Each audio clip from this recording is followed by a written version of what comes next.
आप 12 ज्योतिर्लिंग का श्रवण कर रहे हैं। 8वां ज्योतिर्लिंग श्री त्र्यंबकेश्वर। ये ज्योतिर्लिंग महाराष्ट्र प्रांत में नासिक से 30 किलोमीटर पश्चिम में अवस्थित है। इस ज्योतिर्लिंग की स्थापना के विषय में शिव पुराण में ये कथा दी गई है। एक बार महर्षि गौतम के तपोवन में रहने वाले ब्राह्मणों की पत्नियां किसी बात पर उनकी पत्नी अहल्या से नाराज हो गईं। उन्होंने अपने पतियों को ऋषि गौतम का अपकार करने के लिए प्रेरित किया। उन ब्राह्मणों ने इसके निमित्त भगवान श्री गणेश जी की आराधना की। उनकी आराधना से प्रसन्न हो गणेश जी ने प्रकट होकर उनसे वर मांगने को कहा। उन ब्राह्मणों ने कहा, प्रभु, यदि आप हम पर प्रसन्न हैं तो किसी प्रकार ऋषि गौतम को इस आश्रम से बाहर निकाल दें। उनकी यह बात सुनकर गणेश जी ने उन्हें ऐसा वर न मांगने के लिए समझाया, किंतु वे अपने आग्रह पर अटल रहे। अंततः गणेश जी को विवश होकर उनकी बात माननी पड़ी। अपने भक्तों का मन रखने के लिए वे एक दुर्बल गाय का रूप धारण करके ऋषि गौतम के खेत में जाकर चरने लगे। गाय को फसल चरते देखकर ऋषि बड़ी नरमी के साथ हाथ में तृण लेकर उसे हाँकने के लिए लपके। उन तृणों का स्पर्श होते ही वह गाय वहीं मरकर गिर पड़ी। अब तो बड़ा हाहाकार मचा।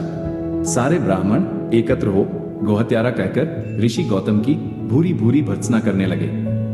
ऋषि गौतम इस घटना से बहुत आश्चर्यचकित और दुखी थे।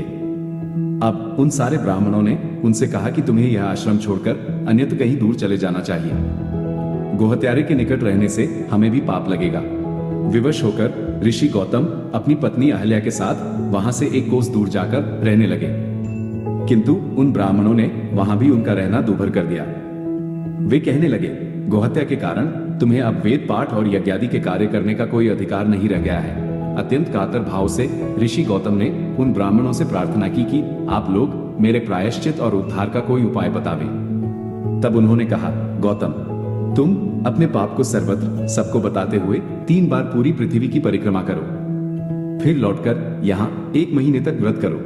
इसके बाद ब्रह्मगिरी की 101 परिक्रमा करने के बाद तुम्हारी शुद्धि होगी, अथवा यहाँ गंगा जी को लाकर उनके जल से स्नान करके 1 करोड़ पार्थिव शिवलिंगों से शिव जी की आराधना करो। इसके बाद पुनः गंगा जी में स्नान करके इस ब्रह्मगिरी की 11 बार परिक्रमा करो। फिर 100 घड़ों के पवित्र जल से पार्थिव शिवलिंग को स्नान कराने से तुम्हारा उद्धार होगा। ब्राह्मणों के कथनानुसार महर्षि गौतम वे सारे कृत्य पूरे करके पत्नी के साथ पुनर्तः तल्लीन होकर भगवान शिव की आराधना करने लगे। इससे प्रसन्न हो भगवान शिव ने प्रकट होकर उनसे वर मांगने को कहा। महर्षि गौतम ने उनसे कहा, भगवान, मैं यही चाहता हूं कि आप मुझे गोहत्या के पाप से मुक्त कर दें। भगवान शिव ने कहा, गौतम, तुम सदैव सर्वथा निष्पाप हो। गोहत्या तुम्हें छलपूर्वक लगाई गई थी। छलपूर्वक ऐसा करवाने वाले तुम्हारे आश्रम के ब्राह्मणों को मैं दंड देना चाहता हूं। गौतम ने कहा, प्रभु, उन्हीं के निमित्त से तो मुझे आपका दर्शन प्राप्त हुआ है। अब उन्हें मेरा परम हित समझकर उन पर आप क्रोध न करें। बहुत से ऋषियों, मुनियों और देवगणों ने वहां एकत्र हो गौतम की बात का अनुमोदन करते हुए भगवान शिव से सदा वहां निवास करने की प्रार्थना की। वे उनकी बात मानकर वहां त्रयंबक ज्योतिर्लिंग के नाम से स्थित हो गए। गौतम जी द्वारा लाई गई गंगा जी भी वहीं पास में गोदावरी नाम से प्रवाहित होने लगी। ये ज्योतिर्लिंग समस्त पुण्यों को प्रदान करने वाला है।